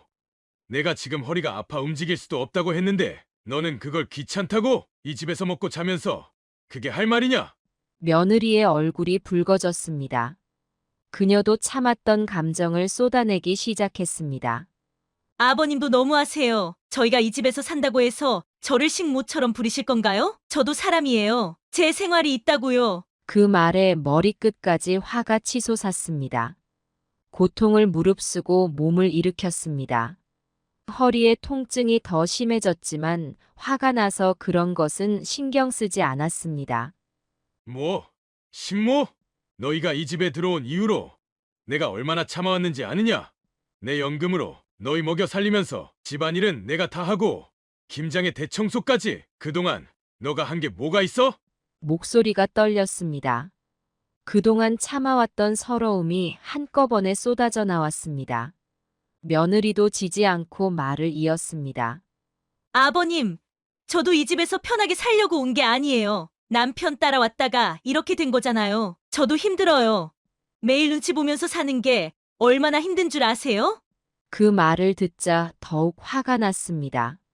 내가 눈치를 주고 있다고? 터무니없는 소리였습니다. 눈치? 내가 너희에게 언제 눈치를 줬다는 거야? 오히려 너희가 나한테 눈치 줬지. 내 집에서 내가 맘대로 TV도 못 보고 음식도 마음대로 못 먹고 이게 내 집 맞아? 며느리도 목소리를 높였습니다. 그녀의 눈에도 눈물이 고이기 시작했습니다. 아버님, 저희가 여기 사는 게 마음에 안 드시면 언제든 나가라고 하세요. 굳이 이렇게까지 하실 필요 없어요. 그 말이 마지막 방아쇠가 되었습니다. 참았던 분노가 폭발했습니다. 목소리가 집안 가득 울렸습니다. 좋다. 그럼 당장 나가. 당장 이 집에서 나가라. 며느리는 놀란 표정을 지었습니다. 제가 이렇게까지 화를 낼 거라고는 예상하지 못했나 봅니다. 그녀의 얼굴이 창백해졌습니다. 아버님, 제가 너무 말씀을 심하게 했네요. 죄송합니다. 진정하세요. 하지만 이미 터진 화를 누그러뜨리기엔 너무 늦었습니다. 이미 돌이킬 수 없는 강을 건넜다는 걸 알았습니다. 미안하다고. 이제 와서 당장 짐 싸서 나가지 못해. 네 남편 데리고 당장 이 집에서 나가. 며느리는 당황한 듯 뒤로 물러섰습니다. 그녀의 눈에서 눈물이 흘러내리기 시작했습니다. 아버님, 너무하세요. 저희 보고 당장 어디로 가라고 그러세요? 그녀의 말에 조금의 동요도 없었습니다. 오히려 더 강하게 말했습니다. 그건 네 문제야. 허리 아파서 밥 차려달라고 했더니 라면이나 끓여 먹으라고. 귀찮다고. 나도 너네 귀찮아. 당장 나가. 며느리는 흐느끼며 방을 뛰쳐나갔습니다. 그녀가 나가는 모습을 보며 가슴 한켠이 아파왔지만 이미 돌이킬 수 없었습니다. 잠시 후 아들이 황급히 들어왔습니다. 그의 얼굴에는 당혹감과 걱정이 가득했습니다. 아버지, 무슨 일이에요? 왜 갑자기 나가라고 하세요? 아들에게도 똑같이 말했습니다. 목소리를 높이지 않으려 했지만 감정을 억누르기 힘들었습니다. 너희들 다 당장 이 집에서 나가. 내가 평생 모은 돈으로 산 집인데 왜 이렇게 고생해야 하는지 모르겠다. 당장 짐 싸서 나가. 아들은 당황한 듯 어쩔 줄 몰라 했습니다. 그의 눈에 절망감이 어렸습니다. 아버지, 진정하세요. 무슨 일인지 차근차근 얘기해보면. 아들의 말을 자르고 소리쳤습니다. 얘기할 것 없어. 너희가 이 집에 들어온 이후로 내 인생이 어떻게 망가졌는지 알아. 당장 나가. 아들은 한동안 아무 말도 하지 못했습니다. 그저 저를 바라보며 입술을 깨물고 있었습니다. 그의 눈에 눈물이 고이는 것을 보았지만 이미 돌이킬 수 없었습니다. 아버지, 정말 그렇게 생각하세요? 저희가 그렇게 못된 자식들이었나요? 그 말에 잠시 마음이 흔들렸습니다. 하지만 곧 다시 분노가 치솟았습니다. 그래. 너희는 정말 못된 자식들이야. 내가 너희를 어떻게 키웠는데 이런 대접을 받아야 하나? 아들의 눈에서 눈물이 흘러내렸습니다.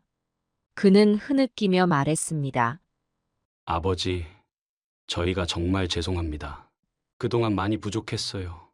하지만 이렇게 갑자기 나가라고 하시면 저희는 어떻게 해야 할지.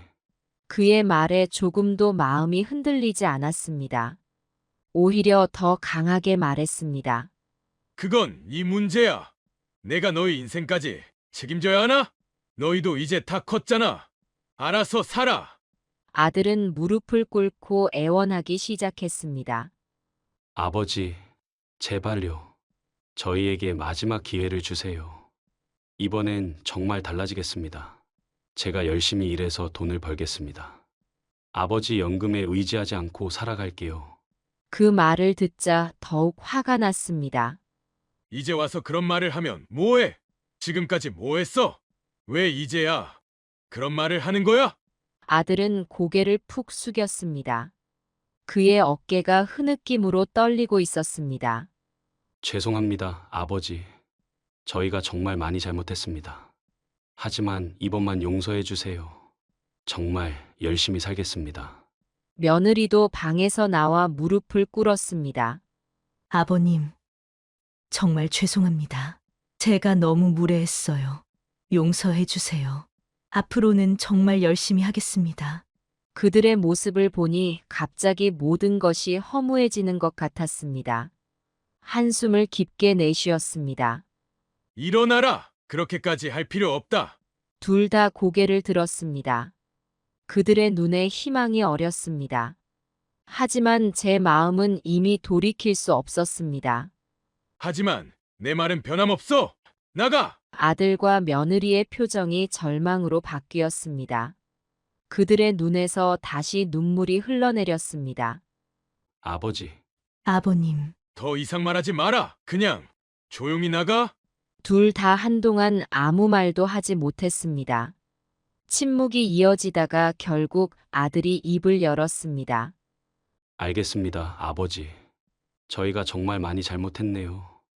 떠나겠습니다. 며느리는 계속 흐느끼고만 있었습니다. 아들이 그녀의 어깨를 감싸 안으며 일으켰습니다. 짐 싸는데 얼마나 걸리지? 한두 시간이면 될 것 같습니다. 알았다. 2시간 뒤에 이 집에서 보고 싶지 않구나. 아들이 고개를 숙이고 방으로 들어갔습니다. 며느리도 따라 들어갔습니다. 저는 거실 소파에 앉아 그들이 짐을 싸는 소리를 들었습니다. 짐을 싸는 소리, 흐느끼는 소리, 작은 말소리들이 들려왔습니다. 그 소리를 들으며 가슴 한켠이 아파왔지만 이미 돌이킬 수 없다는 걸 알았습니다. 2시간이 지나고 아들과 며느리, 그리고 손주가 짐을 들고 현관에 섰습니다. 손주는 상황을 이해하지 못하고 울고 있었습니다. 아버지, 저희가 갑니다. 그래. 잘 가거라. 마지막으로 한 번 더 용서를 빌 줄 알았는데 아들은 그러지 않았습니다. 대신 깊이 고개를 숙여 인사했습니다. 그동안 감사했습니다, 아버지. 며느리와 손주도 고개를 숙였습니다. 손주는 여전히 흐느끼고 있었습니다. 문이 닫히는 소리와 함께 집안에 정막이 찾아왔습니다. 한동안 그 자리에 멍하니 앉아 있었습니다. 갑자기 집이 너무 크고 적막하게 느껴졌습니다. 내가 정말 잘한 걸까? 이게 최선이었을까? 이런 생각들이 머릿속을 맴돌았습니다. 하지만 이미 돌이킬 수 없었습니다. 이제 저는 다시 혼자가 되었습니다. 그동안 겪었던 모든 불편함과 갈등은 사라졌지만 그 자리를 채운 것은 깊은 공허함이었습니다. 허리의 통증이 다시 느껴지기 시작했습니다. 이제 저를 도와줄 사람이 아무도 없다는 걸 깨달았습니다. 하지만 후회하지 않으려 했습니다. 이것이 제가 선택한 길이니까요. 천천히 일어나 부엌으로 향했습니다. 라면이라도 끓여 먹어야겠다는 생각에 찬장을 열었습니다. 하지만 라면조차 없었습니다. 그제서야 깨달았습니다. 이제부터 모든 것을 혼자 해결해야 한다는 것을. 라면도 없는 빈 찬장을 바라보며 한숨이 절로 나왔습니다. 허리 통증은 점점 더 심해지고 있었고 배는 고파오고 있었습니다. 이대로는 안 되겠다 싶어 전화기를 들어 근처 중국집에 자장면을 주문했습니다. 배달 음식을 기다리는 동안 집 안을 둘러보았습니다. 갑자기 떠난 가족들의 흔적이 여기저기 남아 있었습니다. 손주가 그린 그림이 냉장고에 붙어 있고 며느리의 화장품이 화장대 위에 놓여 있었습니다. 아들의 슬리퍼가 현관에 그대로 있었고요. 이런 물건들을 보니 갑자기 마음이 복잡해졌습니다. 내가 너무 심했나 하는 생각이 들었지만 곧바로 아니야, 그들이 잘못한 거야 라고 스스로를 다독였습니다. 자장면이 도착하고 혼자 식탁에 앉아 먹기 시작했습니다. 늘 시끌벅적하던 식사 시간이 이렇게 조용할 줄은 몰랐습니다. 텔레비전을 켰지만 그 소리마저 공허하게 들렸습니다. 식사를 마치고 설거지를 하려는데 허리 통증이 더욱 심해졌습니다. 그제서야 병원에 가봐야겠다는 생각이 들었습니다. 하지만 혼자 병원에 가기가 쉽지 않았습니다. 결국 이웃집 할머니에게 전화를 걸어 도움을 요청했습니다. 여보세요. 박 할머니, 죄송하지만 제가 허리가 아파서 병원에 좀 다녀와야 할 것 같은데 혹시 저 좀 데려다 주실 수 있으세요? 박 할머니는 흔쾌히 도와주겠다고 했습니다. 하지만 그 과정에서 제 상황에 대해 물어보셨고, 저는 어쩔 수 없이 가족들과 있었던 일을 간단히 설명해야 했습니다. 아이고, 갑두씨. 그래도 그렇지. 어떻게 가족을 한순간에 내쫓을 수가 있어요? 박 할머니의 말씀에 저는 답답함을 느꼈습니다. 할머니, 제 입장에서는 그럴 수밖에 없었어요. 너무 오래 참았거든요. 병원에 도착해서 진료를 받고 나니 의사 선생님은 허리 디스크가 의심된다고 하셨습니다. 당분간 안정을 취하고 물리치료를 받으라고 하셨죠. 집으로 돌아오는 길에 박 할머니가 말씀하셨습니다. 갑두씨. 이렇게 아픈데 혼자 어떻게 지내려고 해요? 가족들 다시 불러들이는 게 어때요? 그 말에 저는 고개를 저었습니다. 아니에요, 할머니. 제가 알아서 할 수 있어요. 그렇게 말했지만 사실 저도 제 말을 온전히 믿지는 못했습니다. 집에 돌아와 혼자 있으니 더욱 그랬습니다. 텅 빈 집안을 바라보며 한숨만 나왔습니다. 그때 갑자기 전화벨이 울렸습니다. 발신자 표시를 보니 아들이었습니다.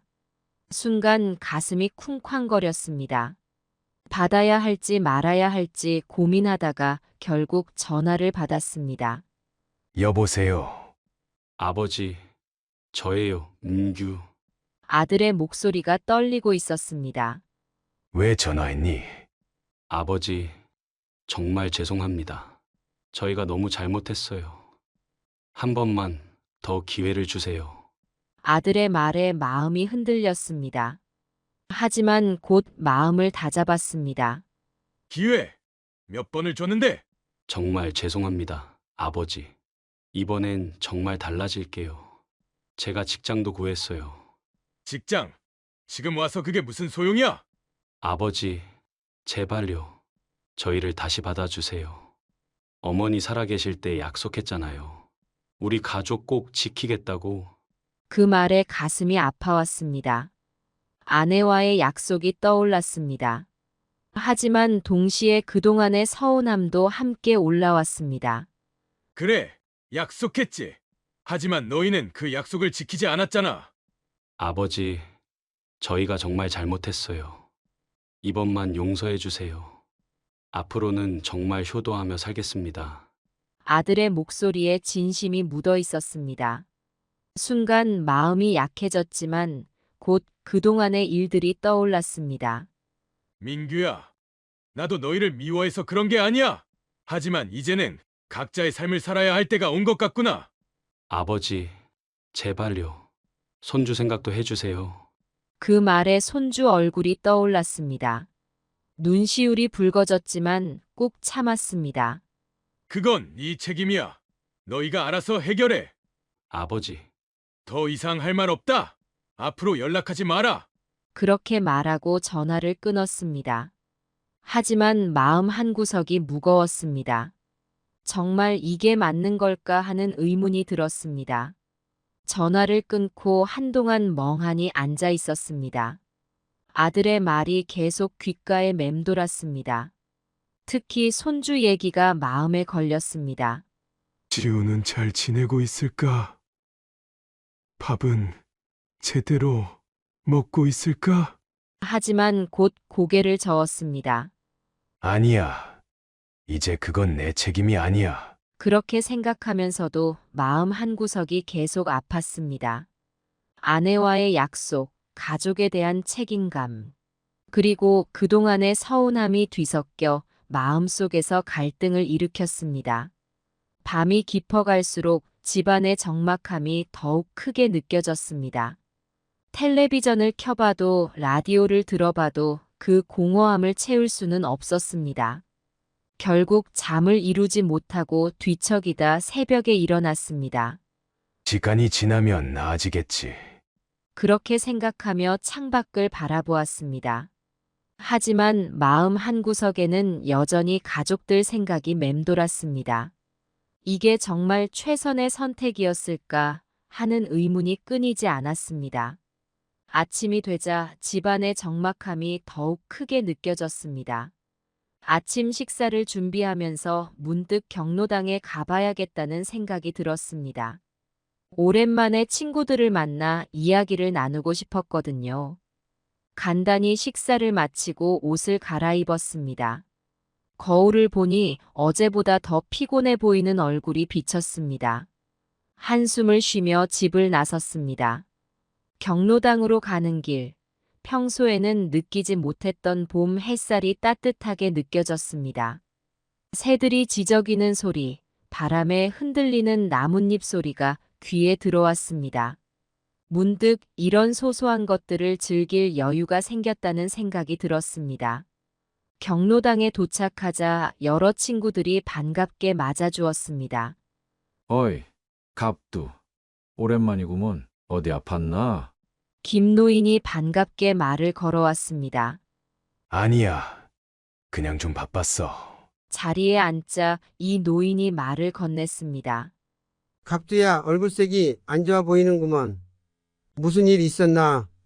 순간 어제 있었던 일이 떠올랐습니다.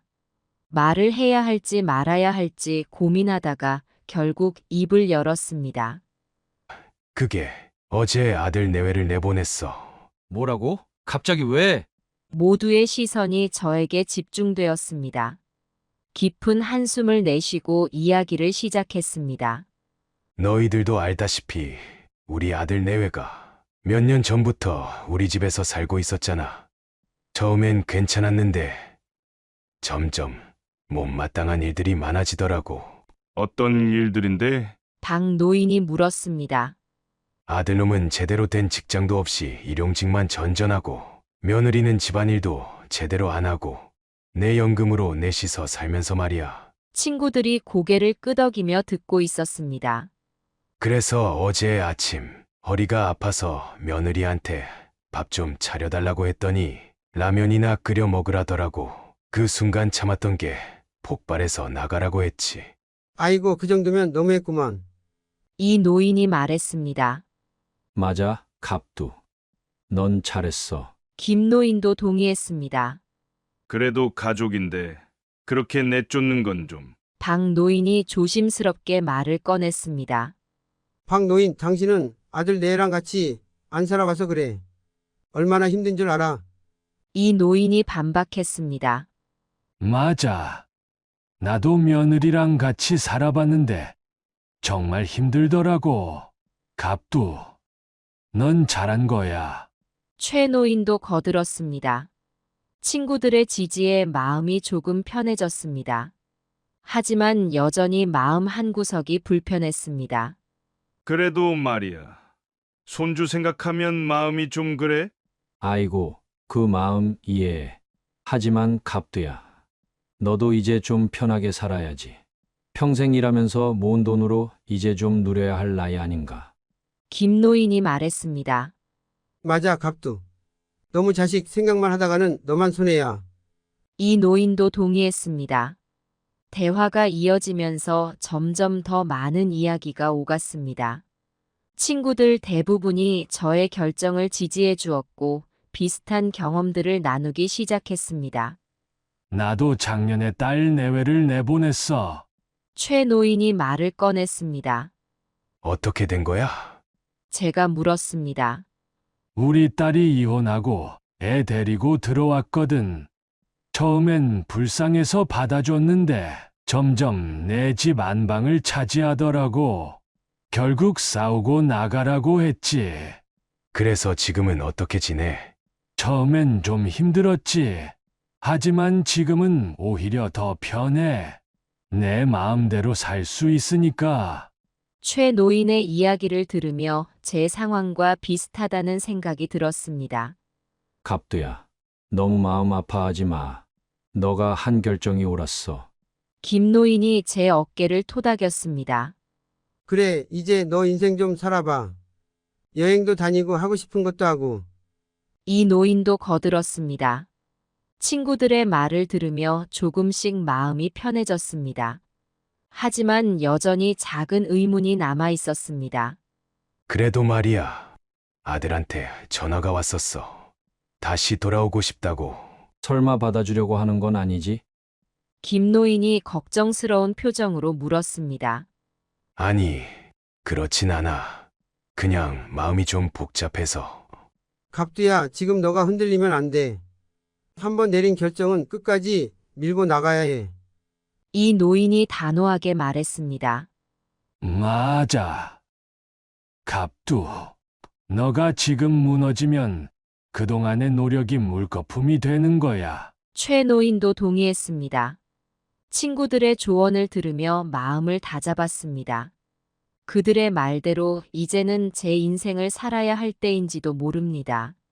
대화는 점점 다른 주제로 옮겨갔습니다. 동네 소식, 건강 이야기, 옛날 추억 등을 나누며 시간 가는 줄 모르게 보냈습니다. 경로당을 나서며 문득 생각했습니다. 그래, 이제부터는 나를 위해 살아보자. 집으로 돌아오는 길, 어제와는 다른 기분이 들었습니다. 여전히 마음 한구석에는 가족에 대한 걱정이 남아 있었지만, 동시에 새로운 삶에 대한 기대감도 생겼습니다. 집에 도착해 현관문을 열었습니다.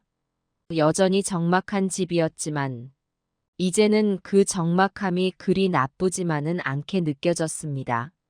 이제부터 진짜 내 인생을 살아볼 시간이구나. 그렇게 생각하며 새로운 하루를 맞이할 준비를 했습니다. 경로당에서의 대화 이후 저는 정말로 제 인생을 즐기기로 마음먹었습니다. 친구들의 조언대로 여행도 다니고 새로운 취미도 만들어 보기로 했습니다. 며칠 후 김 노인이 제안을 해왔습니다. 갑투야, 우리 강원도로 여행 한번 가보지 않을래? 며칠 전에 TV에서 봤는데 이 시기에 진달래가 참 예쁘더라고. 그 말에 저도 모르게 웃음이 나왔습니다. 그래, 좋지. 언제 갈까? 우리는 일주일 후로 날짜를 잡았습니다. 김노인, 이노인, 그리고 저, 이렇게 셋이서 2박 3일 일정으로 강원도 여행을 떠나기로 했습니다. 여행 준비를 하면서 오랜만에 설렘을 느꼈습니다. 아내와 함께 마지막으로 여행 갔던 때가 언제였는지 기억도 나지 않았습니다. 드디어 여행 날이 되었습니다. 아침 일찍 기차역에서 만나 강릉으로 향했습니다. 창밖으로 스쳐 지나가는 풍경을 보며 우리는 옛날 이야기로 시간 가는 줄 몰랐습니다. 강릉에 도착해서 첫 번째로 간 곳은 경포대였습니다. 푸른 바다를 보며 깊은 숨을 들이쉬었습니다. 아, 이런 게 인생이지. 김노인이 외쳤습니다. 우리는 해변을 따라 천천히 걸으며 이야기를 나눴습니다. 그동안 잊고 있었던 자유로움을 느꼈습니다. 저녁에는 강릉 중앙시장에서 맛있는 해산물을 실컷 먹었습니다. 소주 한 잔과 함께 즐기는 회와 해물탕은 그 어느 때보다 맛있었습니다. 갑두야, 얼굴색이 좋아 보인다. 이 노인이 말했습니다. 그래. 나도 모르게 좀 편해진 것 같아. 다음 날은 오대산 국립공원으로 향했습니다. 비록 다리가 아프고 숨이 차도 자연의 아름다움을 만끽하며 천천히 걸었습니다. 정상에 도착해서 바라본 풍경은 정말 장관이었습니다. 멀리 보이는 산들과 구름, 그 사이로 비치는 햇살 모든 게 그림 같았습니다. 여기서 보니까 우리 고민들이 다 작아 보이는구먼. 김노인이 말했습니다. 그러게, 이렇게 넓은 세상이 있었는데 우리는 좁은 곳에서만 살았던 것 같아. 제가 대답했습니다. 마지막 날은 안목해변에서 유명한 커피를 마시며 여유롭게 보냈습니다. 파도 소리를 들으며 커피를 마시는 그 순간 문득 이런 생각이 들었습니다. 아, 이렇게 사는 것도 나쁘지 않구나. 서울로 돌아오는 기차 안에서 우리는 다음 여행 계획을 세우기 시작했습니다. 다음엔 제주도 어때? 좋지. 우리 제주도 가서 한라산도 오르고 말도 타보자. 여행에서 돌아온 후 저는 일상의 작은 변화들을 만들어 갔습니다. 아침마다 동네 공원을 산책하기 시작했고 도서관에서 책을 빌려 읽기 시작했습니다. 경로당에서는 장기 대회에 참가하기도 했습니다. 비록 1등은 하지 못했지만 오랜만에 느껴보는 승부의 짜릿함이 좋았습니다. 갑두, 너 요즘 젊어진 것 같아. 최 노인이 농담 삼아 말했습니다. 그래. 나도 모르게 그런가 보네. 시간이 지날수록 가족에 대한 그리움도 조금씩 줄어들었습니다. 물론 가끔 손주 생각이 날 때면 마음이 아프기도 했지만 그럴 때마다 친구들과 이야기를 나누며 위안을 얻었습니다. 갑두야, 너 요새 표정 봐. 완전히 달라졌어. 김노인이 말했습니다. 그래. 나도 모르게 좀 편해진 것 같아. 그렇게 사는 게 맞는 거야. 우리 나이에 이제 자식 걱정하다 늙을 순 없잖아. 그렇게 몇 달이 지나갔습니다. 어느새 가을이 다가오고 있었습니다. 우리는 또다시 여행을 계획했습니다. 이번엔 전라도로 향했습니다. 담양의 대나무 숲을 거닐며 맑은 공기를 마시고 순천만 갈대밭에서 노을을 감상했습니다. 여수 밤바다에서는 잔잔한 음악을 들으며 밤늦게까지 이야기를 나눴습니다. 인생이 이렇게 아름다운 줄 몰랐네. 제가 말했습니다. 그러게. 우리가 진작 이렇게 살 걸 그랬어. 이 노인이 대답했습니다. 이렇게 새로운 삶을 살아가면서 저는 점점 더 행복해졌습니다. 물론 가끔은 가족 생각에 마음이 아플 때도 있었지만 그럴 때마다 제 선택이 옳았다고 스스로를 다독였습니다. 이제는 정말로 제 인생을 살아가고 있다는 느낌이 들었습니다. 그동안 미뤄두었던 꿈들을 하나씩 이루어가는 기쁨을 느끼며 매일매일을 감사한 마음으로 살아가게 되었습니다. 가을이 깊어가던 어느 날 오후 경로당에서 친구들과 장기를 두고 있을 때였습니다. 주머니 속 핸드폰이 울렸습니다. 화면을 확인해 보니 아들의 번호였습니다. 순간 가슴이 철렁 내려앉는 것 같았습니다. 갑두야, 전화 안 받나? 김노인이 물었습니다. 아니, 그냥 광고 전화야. 거짓말을 하고 전화를 무시했습니다. 하지만 마음 한구석이 불편했습니다. 아들은 왜 전화를 한 걸까? 무슨 일이라도 있는 걸까? 손주는 잘 지내고 있을까? 이런 생각들이 머릿속을 스쳐 지나갔습니다. 그날 밤 집에 돌아와 혼자 있으니 더욱 마음이 복잡해졌습니다. 아들의 부재중 전화 알림이 계속 눈에 들어왔습니다. 전화를 걸어볼까 하는 생각도 들었지만 이내 고개를 저었습니다. 아니야. 내가 먼저 연락할 순 없어. 하지만 밤새 잠을 이루지 못했습니다. 아들의 어릴 적 모습, 결혼식 때의 모습, 그리고 마지막으로 집을 나가던 날의 모습이 계속 떠올랐습니다. 다음 날 아침, 또다시 아들에게서 전화가 왔습니다. 이번에도 받지 않았습니다. 대신 문자 한 통이 왔습니다. 아버지, 전화 좀 받아주세요. 드릴 말씀이 있습니다. 읽고 나서 한동안 멍하니 앉아 있었습니다. 무슨 말을 하고 싶은 걸까? 용서를 빌고 싶은 걸까? 아니면 또 다른 부탁을 하려는 걸까? 머릿속이 복잡해졌습니다. 한편으로는 아들의 목소리가 듣고 싶기도 했습니다. 하지만 다른 한편으로는 지난 몇 개월간 겪었던 평화로운 날들이 무너질까봐 두려웠습니다. 결국 그날도 그 다음 날도 전화를 받지 않았습니다. 아들은 계속해서 전화를 걸어왔고 저는 계속해서 무시했습니다. 일주일 정도가 지났을 때 친구들과 막걸리를 마시며 이야기를 나누다가 이 상황에 대해 털어놓았습니다. 김노인이 말했습니다. 잘했어. 갑두야, 너가 한번 물러서면 또 예전으로 돌아갈 거야. 그래도 무슨 일인지 들어보는 게 어떨까? 박 노인이 조심스레 말을 꺼냈습니다. 의견이 갈렸지만 대부분의 친구들은 제가 전화를 받지 않은 것을 지지해 주었습니다. 그들의 말을 들으며 제 마음도 조금은 편해졌습니다. 하지만 여전히 마음 한구석이 불편했습니다. 그날 밤 집으로 돌아오는 길에 공원 벤치에 앉아 하늘을 올려다보았습니다. 별들이 반짝이는 것을 보며 문득 이런 생각이 들었습니다. 내가 정말 잘하고 있는 걸까? 지난 몇 개월간 저는 정말 행복했습니다.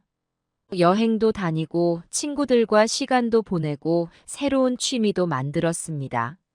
아들 내외와 살 때는 상상도 못했던 삶이었습니다. 하지만 동시에 가족의 빈자리도 크게 느껴졌습니다. 특히 손주의 웃음소리가 그리웠습니다. 명절이나 기념일 때면 더욱 그랬습니다. 이게 정말 내가 원하는 삶일까? 이런 생각을 하다 보니 눈시울이 붉어졌습니다. 하지만 곧 마음을 다잡았습니다. 아니야. 이제 와서 흔들리면 안 돼. 내가 선택한 길이야. 집에 돌아와 아들의 사진을 보며 한참을 생각에 잠겼습니다. 그리고 결심했습니다. 더 이상 연락하지 말라는 문자를 보내기로 한 것입니다. 떨리는 손으로 문자를 썼습니다. 더 이상 연락하지 마라. 나는 지금 내 삶에 만족하고 있다. 너희도 너희 삶을 살아라. 보내고 나니 마음이 조금은 편해졌습니다. 이제 정말 새로운 삶을 시작할 수 있을 것 같았습니다. 문자를 보내고 난 후 저는 정말로 새로운 삶을 시작하기로 마음먹었습니다. 아들과의 연락을 완전히 끊으니 오히려 마음이 가벼워지는 것 같았습니다. 더 이상 전화를 기다리거나 연락이 올 때마다 고민할 필요가 없어졌으니까요. 다음 날부터 저는 더 적극적으로 제 삶을 즐기기 시작했습니다. 오랫동안 배우고 싶었던 기타를 시작했고 동네 문화센터에서 하는 요리 수업도 들었습니다. 친구들과 함께 등산도 다니고 주말에는 근교로 드라이브를 가기도 했습니다. 시간이 지날수록 가족에 대한 그리움도 조금씩 옅어져 갔습니다. 물론 가끔 손주의 웃음소리가 그리울 때도 있었지만 그럴 때마다 제 선택이 옳았다고 스스로를 다독였습니다. 몇 달이 지나고 봄이 다가왔을 때 문득 이런 생각이 들었습니다. 이제야 정말 내 인생을 살고 있구나. 꽃이 피는 것을 보며 새로운 시작에 대한 희망을 느꼈습니다. 비록 가족과는 멀어졌지만 저는 새로운 인연들과 함께 행복한 노후를 보내고 있었습니다. 그렇게 시간은 흘러갔고 1년이 지났습니다. 이제는 아들의 전화번호를 보아도 마음이 흔들리지 않게 되었습니다. 가끔 손주 생각이 날 때면 잠시 마음이 아프기도 했지만 그것도 시간이 지나면서 점점 옅어져 갔습니다. 제 선택이 옳았는지 그른지는 아직도 확실하지 않습니다. 하지만 한 가지 확실한 것은 지금의 제 삶에 만족하고 있다는 것입니다. 편안하고 자유로운 이 삶이 제가 그토록 원했던 것이었음을 이제야 깨달았습니다. 앞으로 어떤 일이 일어날지, 어떤 변화가 있을지는 모르겠습니다. 하지만 이제는 두렵지 않습니다. 제 인생은 제가 선택한 대로 살아갈 것이고 그 선택에 대한 책임도 제가 질 것입니다. 이것이 제가 선택한 삶의 끝이 아닌 새로운 시작임을 믿습니다.